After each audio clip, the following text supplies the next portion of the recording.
all of our fascia, every single organ, every muscle, every bone, everything inside of the body is covered by this type of tissue called fascia. And the fascia is actually a liquid crystalline matrix. I want you to think about that. Like it is technically a semi-fluid in that it is fluid and it has fluid dynamics, but it's also tissue. It's like a something solid and it flows. And the more that we manipulate it, the more piezoelectricity it ends up creating inside of us.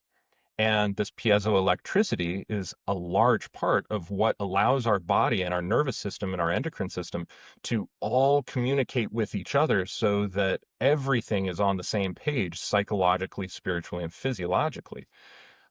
In the Taoist cosmologies and in Chinese medicine, they look at the fascial network through a series of meridian points. And if you overlay the fascial network over the diagrams of the meridians, it's about a one-to-one correlation.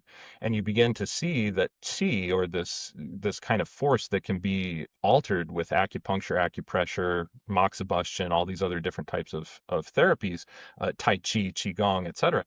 All of these are performing mechanical compression on fascial networks that allow piezoelectricity to actually flow through the body properly, restoring the proper health and the proper electromagnetic signatures that the body needs in various areas and organs in order to work properly. So their ideas are not as out there as one might think when we look at it under a very kind of psychosomatic and scientific lens. So anyway, it just kind of continues to follow all of these different processes that we use in the laboratory in order to take things into what we refer to as the inner laboratory and working on our psychological material, or transpersonal psychology, as we would refer to that. So therefore, transpersonal alchemy. And I would say by far the vast majority of students that I have worked with have studied that particular form of alchemy from me and find it to be the most useful, because there's not one of us that isn't dealing with traumas or psychological detriments of some sort.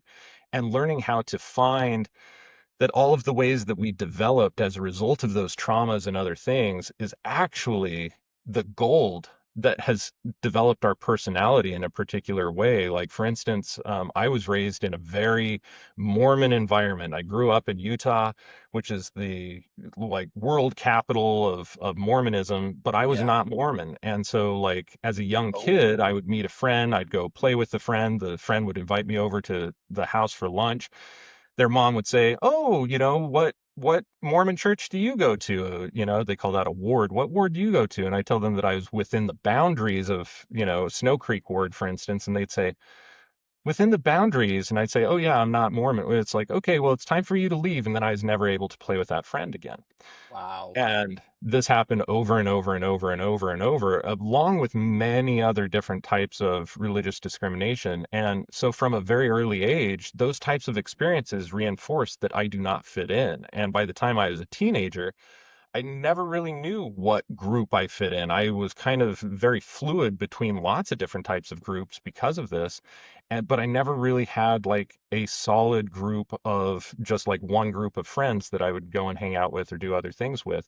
And it wasn't until I started practicing this form of alchemy on myself that I realized that that's also my gold, that that is an awesome thing that I have learned to be able to branch out and to extend my personality to many other different groups, and that I wasn't limited to just one type of group or social scene, and that led to a massive diversity of ideas. And as an American, I'm still one of the only people that I know of all my friend groups who is considered a polyglot. I speak numerous different languages, and most other folks here can barely speak English. You know Yeah. what I mean? But that allowed me to branch out not just from small groups, but also on a world stage. It's like I want to be able to speak with my French colleagues. Okay, well, I need to be able to speak French.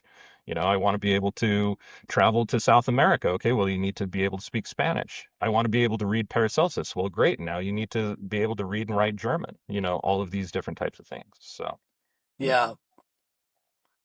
Wow.